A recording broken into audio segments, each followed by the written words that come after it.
John, chapter 11. Now a certain man was sick, named Lazarus, of Bethany, the town of Mary and her sister Martha.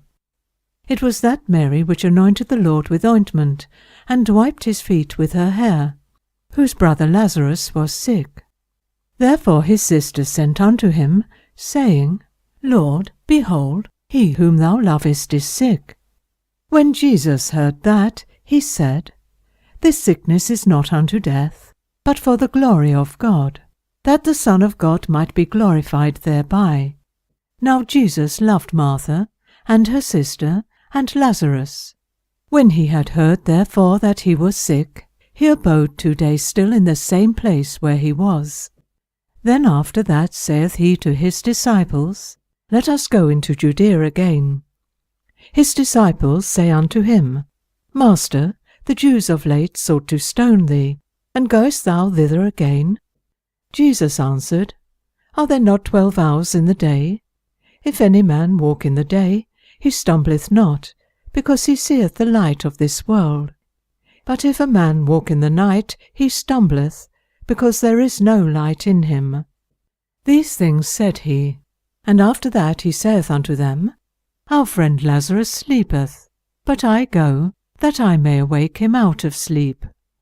Then said his disciples, Lord, if he sleep, he shall do well.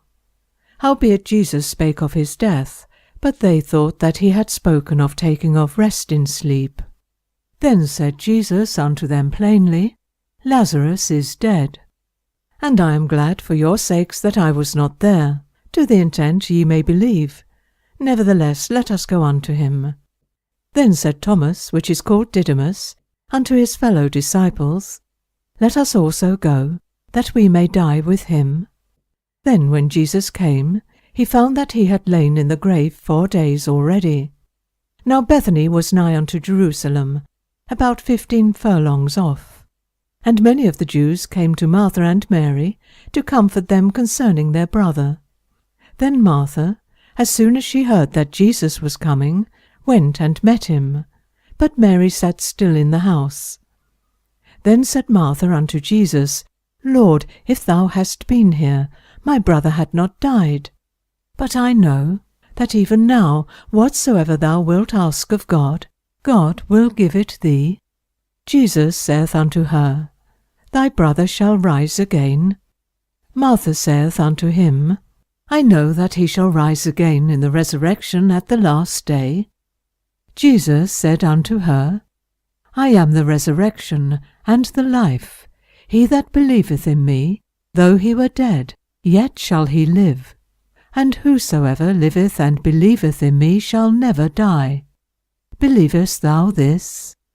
She saith unto him, Yea, Lord, I believe that thou art the Christ, the Son of God, which should come into the world. And when she had so said, she went her way, and called Mary her sister secretly, saying, The Master is come, and calleth for thee. As soon as she heard that, she arose quickly, and came unto him. Now Jesus was not yet come into the town, but was in that place where Martha met him.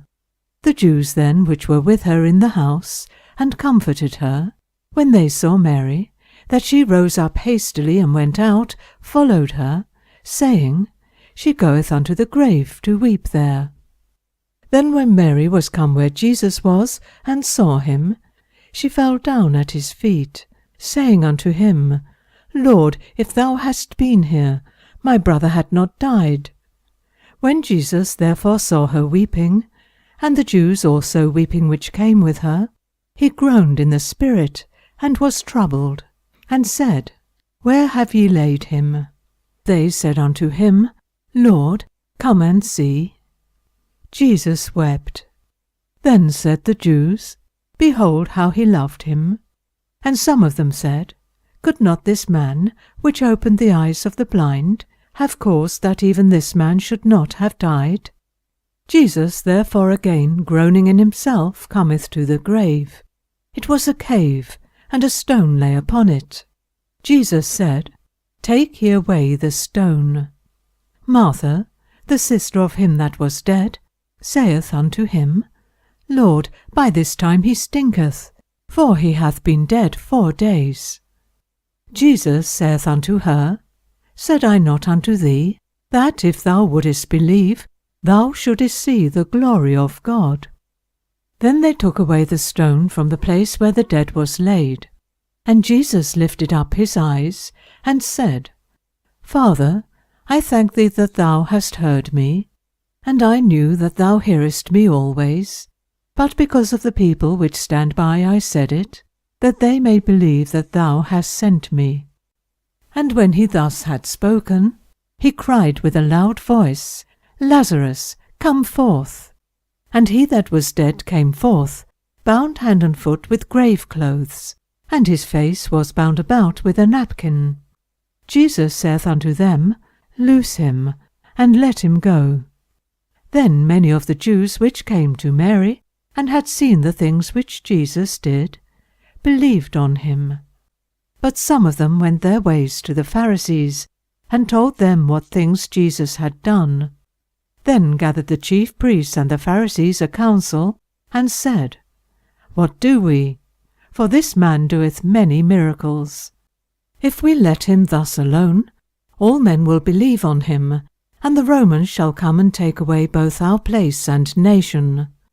And one of them, named Caiaphas, being the high priest that same year, said unto them, Ye know nothing at all, nor consider that it is expedient for us that one man should die for the people, and that the whole nation perish not. And this spake he not of himself, but being high priest that year, he prophesied that Jesus should die for that nation. And not for that nation only, but that also he should gather together in one the children of God that were scattered abroad. Then from that day forth they took counsel together for to put him to death.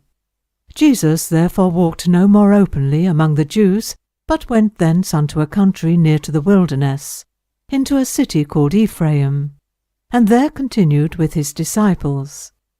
And the Jews' Passover was nigh at hand, and many went out of the country up to Jerusalem before the Passover, to purify themselves. Then sought they for Jesus, and spake among themselves, as they stood in the temple, What think ye, that he will not come to the feast? Now both the chief priests and the Pharisees had given a commandment, that, if any man knew where he were, he should show it, that they might take him.